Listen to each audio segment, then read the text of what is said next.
Hello नमस्कार मित्रांनो, तलाठी भरती 2023 रिलेटेड ऑथेंटिक अपडेट्स पाहण्यासाठी मित्रांनो आताच आपल्या चॅनलला सबस्क्राईब करून घ्या. चला तर मित्रांनो आपण आता व्हिडिओला सुरुवात करूया. तर बघा मित्रांनो, काही जणांचे प्रश्न होते कट ऑफ संदर्भात वगैरे आपण भरपूर व्हिडिओज अपलोड केलेले आहेत, तो तुम्ही पाहू शकता मित्रांनो. तर बघा मित्रांनो, काही विद्यार्थ्यांचं मत असं आहे 40 mark, 50 mark, 60 mark, 70 mark, 80 mark, 90 mark, 100 mark. ठीक आहे, तर अशा मार्क्स वरती सिलेक्शन होईल का? तर बघा मित्रांनो, काही विद्यार्थ्यांचं असं मत आहे. तर बघा 50, त्यानंतर 60, ठीक आहे, त्यानंतर 70, 80, 90, 100 असं मत आहे काही विद्यार्थ्यांचं की आम्हाला एवढे एवढे मार्क्स आहेत, 40, 50, 60, 70, 80, 90, 100 आमचे असे मार्क्स आहेत. किंवा काही जणांचं मत आहे 110 मार्क्स आहेत वगैरे. तर आमचं नॉर्मलायझेशन झाल्यानंतर आमचं मेरिट यादीमध्ये नाव येऊ शकतं का? ठीक आहे, तर आता बघा नॉर्मलायझेशन ठीक आहे. तर आफ्टर नॉर्मलायझेशन तर बघा मित्रांनो, याविषयी तुमच्यासोबत माहिती शेअर करणार आहे.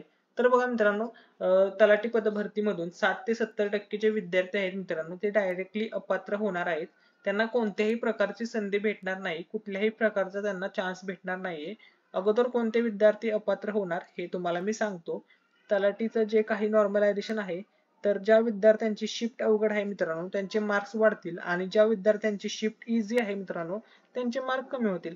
तर बघा 2, 4, 6, 8, 10, 12 असे मार्क्स वाढतील. 16, 15, सॉरी 15 नाही 14 मार्क कमी होऊ शकतात, जास्त होऊ शकतात. असं नाही की 20, 30, 40, 50 एवढे मार्क्स वाढतील. ठीक आहे.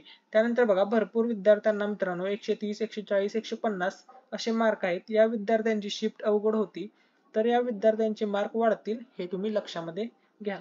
त्यानंतर भरपूर विद्यार्थी असे पण आहेत मित्रांनो, ज्यांना 180, 190 मार्क आहेत. यांचा पेपर सोपा होता, तर यांचे मार्क कमी होतील. मी तुम्हाला अगोदर बोललो होतो की अपात्र कोणते विद्यार्थी होणार आहेत. तर बघा, ज्या विद्यार्थ्यांना मित्रांनो 100 पेक्षा कमी मार्क्स आहेत, ते विद्यार्थी अपात्र होतील मित्रांनो. कारण की आता तुम्हीच या ठिकाणी विचार करा, आफ्टर नॉर्मलायझेशन समजा ह्या विद्यार्थ्याला आपण त्या 100 वाला विद्यार्थी पकडूया. ठीक आहे, हा ठीक आहे. या ठिकाणी बघा 100 मार्क्सचा हा विद्यार्थ्याने ऑनलाईन परीक्षेमध्ये मार्क्स घेतले टोटल. ठीक आहे, शिफ्ट प्लस ओके 100 मार्क घेतले. समजा या विद्यार्थ्याचं नॉर्मलायझेशन झालं, होऊन होऊन समजा याचे 16 मार्क्स वाढले, तर आपण याची टोटल केली. ठीक आहे, तर टोटल होते बघा मित्रांनो 116. जर या विद्यार्थ्याची टोटल आफ्टर नॉर्मलायझेशन 116 होत असेल, तर मित्रांनो याचं सिलेक्शन कसं होईल हे तुम्ही सांगा. कारण की अगोदर अर्ज एवढे भरपूर प्रमाणामध्ये आलेले आहेत, कॉम्पिटिशन खूप आहे, जागा कमी आणि उमेदवार कितीतरी संख्येने आहेत मित्रांनो. त्यामुळे तुम्ही समजून घ्या, मेरिट एकदम टफ लागेल. कारण की ज्या विद्यार्थ्याचे नॉर्मलायझेशन मध्ये चांगले गुण वाढतील, त्याचे सिलेक्शन होण्याचे पूर्णपणे चान्सेस वाढतील. आणि ज्या विद्यार्थ्यांनी अगोदरच ऑलरेडी चांगले मार्क्स घेतलेत, त्यांचा जर काही विषयच नाहीये. पण काही विद्यार्थ्यांचे मार्क्स कमी पण होऊ शकतात, जर त्यांचा पेपर खूपच इझी असेल इतर शिफ्टच्या कंपॅरिझन मध्ये, तर त्यांचे मार्क्स कमी जास्त होऊ शकतात. तर बघा, हे ज्या विद्यार्थ्यांना मित्रांनो 40, 50, 60, 70, 80, 90, 100 या रेंज मध्ये मार्क्स आहेत ना मित्रांनो, हे डायरेक्टली तलाठी पद भरतीमधून अपात्र होणार आहेत मित्रांनो. त्यांची निवड यादीमध्ये नाव येण्याचे कोणतेही प्रकारचे चान्सेस दिसत नाहीत मित्रांनो. कारण की कॉम्पिटिशन खूप हाय आहे आणि उमेदवार खूप जास्त प्रमाणामध्ये आलेले आहेत. तुम्हाला माहित आहे पोस्ट किती कमी आहेत, म्हणजे तुमच्या वॅकन्सी कमी आणि उमेदवार किती येत आहेत. त्यामुळे टफ मेरिट लागेल मित्रांनो, हे तुम्ही लक्षामध्ये घ्या. ठीक आहे, त्यामुळे हे जे विद्यार्थी आहेत ते डायरेक्टली अपात्र होतील.